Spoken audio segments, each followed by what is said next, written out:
Shalom, apa kabar semuanya?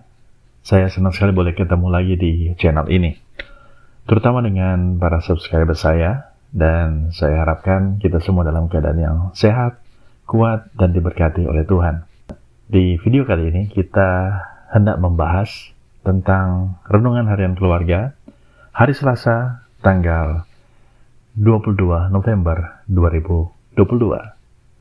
Untuk itu, sebelum kita membaca dan merenungkan firman Tuhan, marilah kita satu di dalam doa. Bapa di surga, kami mengucap syukur padamu Tuhan untuk segala berkat dan anugerah-Mu yang Kau berikan dalam kehidupan kami. Terima kasih Tuhan. Sebelum kami memulai aktivitas kami hendak membaca dan merenungkan firman Tuhan. Kuasai kami dengan Roh-Mu yang kudus, bukalah hati dan pikiran kami, sehingga kami boleh mengerti apa yang menjadi kehendak-Mu dalam hidup kami.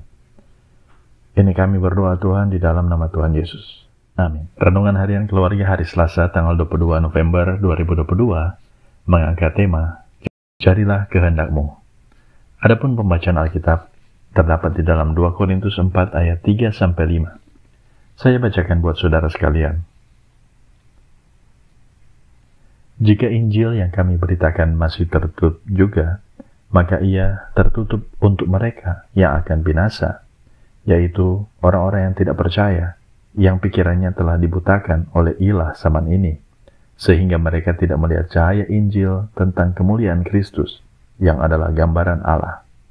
Sebab bukan diri kami yang kami beritakan, tetapi Yesus Kristus sebagai Tuhan, dan diri kami sebagai hamba-Mu, karena kehendak Yesus.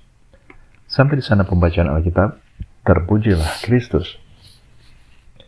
Saudara-saudara yang dikasihi Tuhan, sebagai keluarga Kristen yang diberkati dan dikasihi Tuhan Yesus, kita menyadari bahwa manusia dalam hidupnya tidak luput dari perbuatan salah yang tidak berkenan kepada Tuhan Allah. Manusia yang berdosa dan membutuhkan pengampunan dari Tuhan. Oleh kasih-Nya, dosa manusia diampuni supaya boleh menjadi orang yang baik. Untuk menjadi orang yang baik, maka kita selalu berdoa dan berharap bahwa kehendak-Mu lah yang jadi, bukan kehendak kami. Bukan begitu, saudara-saudara? Nah, kehendak manusia cenderung mengikuti keinginan dagingnya, sehingga sangat rapuh dan dapat jatuh dalam cobaan dan godaan iblis. Karena itu manusia sangat membutuhkan kehendak Tuhan Allah sebagai perisai dan bentengnya. Menyerahkan segala persoalan atau pergumulan kepada Tuhan memang tidak mudah. Tetapi ketika kita mampu melakukannya, maka berkat dan janji keselamatan akan kita terima. Keluarga Kristen yang dikasihi dan diberkati Tuhan Yesus, Paulus dengan tegas berkata bahwa orang yang menolak Injil Tuhan sama halnya menolak berkat dan orang itu pasti binasa. Menolak Injil Kristus berarti mereka sedang dikuasai oleh tabiat jahat di hadapan Allah. Tabiat jahat seperti itu nampak dalam tindakan yang nyata melalui perbuatan seperti mencuri, berdusta, berzina, dan membunuh, bahkan korupsi, yang pada akhirnya mereka akan menerima hukuman dan kebinasaan. Paulus menegaskan bahwa Injil tidak pernah salah. Yang salah adalah orang yang sengaja menolak Injil dan tetap melakukan segala yang jahat. Orang seperti ini pasti mendapat hukuman. Saudara-saudara yang dikasihi Tuhan, perbuatan jahat yang dilakukan oleh manusia mencerminkan bahwa mereka sedang dikuasai oleh si jahat atau ilah zaman ini.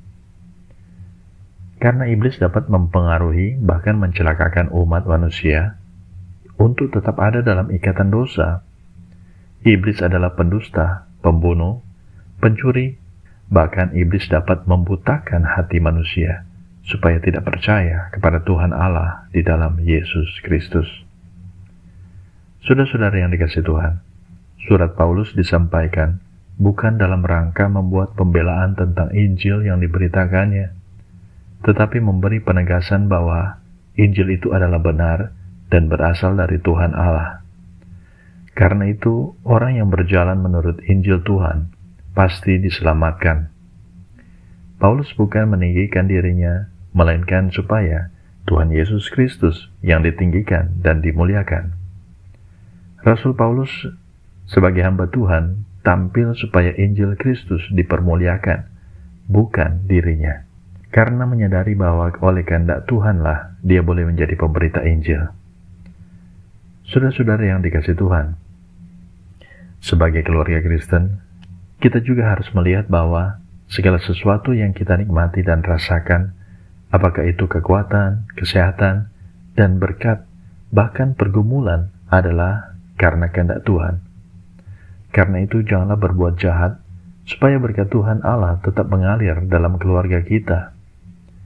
Mintalah dan agungkanlah Tuhan dalam Yesus Kristus, supaya kehendaknya yang jadi, bukan kehendak kita. Tinggikanlah Tuhan, maka segala hormat dan kemuliaan pasti dinyatakannya kepada kita, selaku keluarga Kristen. Tuhan Yesus memberkati kita semua. Amin. Marilah kita berdoa. Bapa di surga, kami mengucap syukur atas firman Tuhan yang boleh dinyatakan pada hari ini.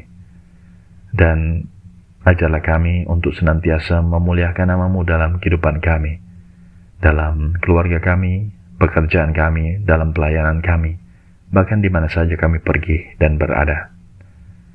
Terima kasih Tuhan, kami akan memulai aktivitas kami sepanjang hari ini di dalam nama Tuhan Yesus. Amin.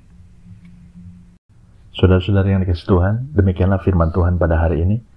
Semoga kita diberkati, dan jangan lupa jika saudara-saudara menyukai video ini, silakan memberikan like dan juga subscribe ya. Semoga Tuhan menolong dan memberkati kita. Shalom.